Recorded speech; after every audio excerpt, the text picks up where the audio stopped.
A dog in the house heard it first. A sudden disturbance in the quiet just before dawn. Footsteps on the stairs. The click of a door.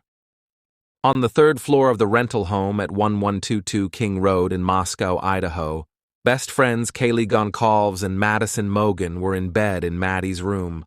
On the floor below them, Zana Kernodle and her boyfriend Ethan Chapin had only recently fallen asleep after a night out. Two other roommates slept on the lower floors. It was the early morning of November 13th, and for most of the college town outside, it was just another weekend night winding down. The evening had started like so many others that fall.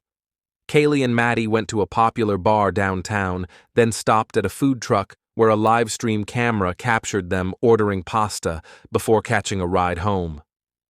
Around the same time, Zana and Ethan were at a fraternity party at Sigma Chi.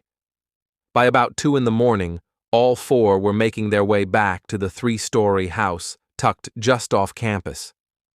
Zana and Ethan arrived first, at about 1:45 a.m. Kaylee and Maddie were dropped off a few minutes later, just before 2 a.m. Phone records later showed the two women making a series of calls to Kaylee's former boyfriend between 2:26 and 2:52 a.m., calls that went unanswered. Inside the house, the night settled into the quiet rhythm of students at home after going out. A DoorDash driver arrived with food for Zana around 4 a.m. Her phone activity on TikTok at 4:12 a.m. would be the last digital sign that anyone in her room was awake. Investigators believe that sometime between a little after 4 and about 4:25 a.m., an intruder moved through the house with a large fixed-blade knife, heading first to the 3rd floor, then down to the 2nd. Exactly what happened in those minutes is known only from the aftermath and from fragments in a probable cause affidavit. A surviving roommate on the 2nd floor later told police she heard crying and a male voice saying something like, "It's okay, I'm going to help you." When she looked out of her doorway, she saw a man dressed in black with bushy eyebrows walking toward the back exit. Shocked and terrified, she froze as he passed, then retreated into her room and locked the door. The intruder left behind almost nothing: no phone, no obvious fingerprints, no weapon. But on the bed where Madison and Kaylee were found, investigators discovered a tan leather knife sheath near one of the victims. That sheath, stamped with the insignia of a Ka-bar-style knife, held a single vital clue: a trace of DNA on the snap. Outside, security cameras from nearby homes captured the sound of a dog barking around 4:17 a.m. and the image of a white sedan making multiple passes on the street before speeding away. For hours, no one inside the house called for help. On the 1st floor, another roommate slept through everything. On the 2nd, the witness who had seen the stranger stayed in her room, trying to make sense of what she had heard and seen, not realizing that anything worse than a drunken confrontation had occurred. It was nearly noon when a 911 call finally came from a phone belonging to one of the surviving roommates, reporting an unconscious person. Responding officers entered the home and found 4 students dead in their beds and in a 2nd-floor bedroom, all killed by multiple stab wounds. The town of Moscow had not seen a murder in years. Now 4 students were dead in a single night. The victims were quickly named: Madison Mogan and Kaylee Goncalves, both 21, Zana Kernodle, 20, and Ethan Chapin, 21-20, a triplet who split his time between campus housing and Zana's off-campus home. News of their deaths ricocheted through group chats and social media. Parents drove in overnight to pull their children out of town. What had felt like a quiet college community suddenly seemed unsafe. Investigators from Moscow Police, the Idaho State Police, and the FBI descended on the house. They documented blood patterns, collected bedding, and cataloged every hair, fiber, and footprint. The county coroner ruled all 4 deaths homicides by stabbing with a large, fixed-blade knife. A search of the home turned up no such weapon. Police released a statement saying there was no ongoing threat to the community, then walked it back days later as fear and criticism grew. Tips poured in. Detectives sifted through surveillance footage from around town, looking for anything unusual in the hours before and after the killings. They found repeated images of a white Hyundai Elantra circling the neighborhood and parking near the King Roadhouse shortly before the murders, then speeding away.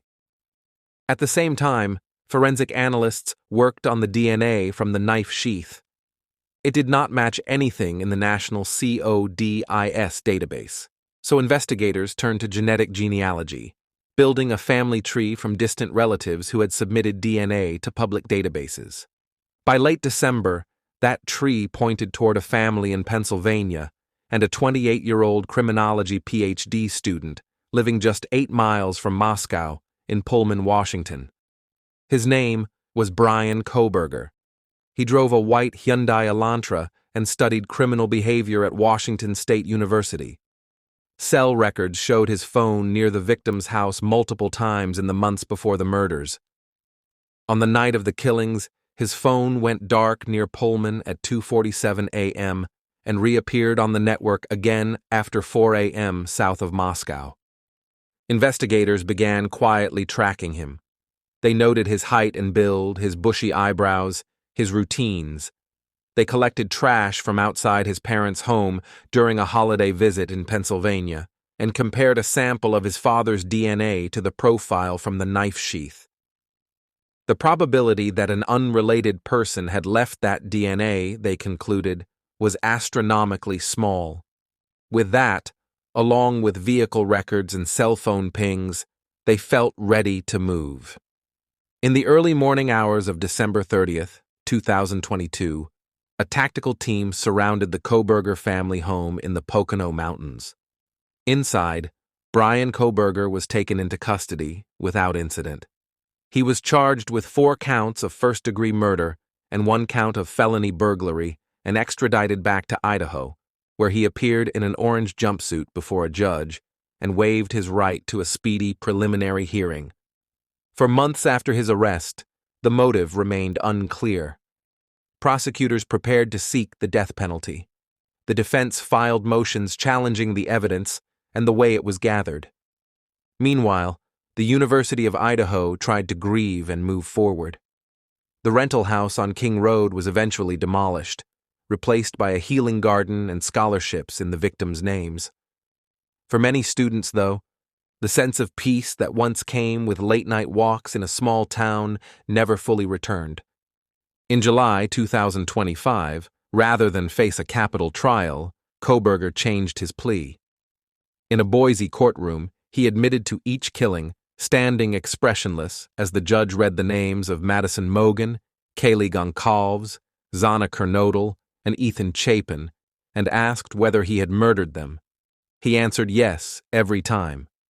Survivors and family members described the fear, the sleepless nights, and the empty chairs at holidays. The judge sentenced him to 4 consecutive life sentences without the possibility of parole, plus additional time for burglary. The case that began with a quiet rental house on a hill above campus ended with a convicted killer in a maximum security prison and 4 young lives cut short.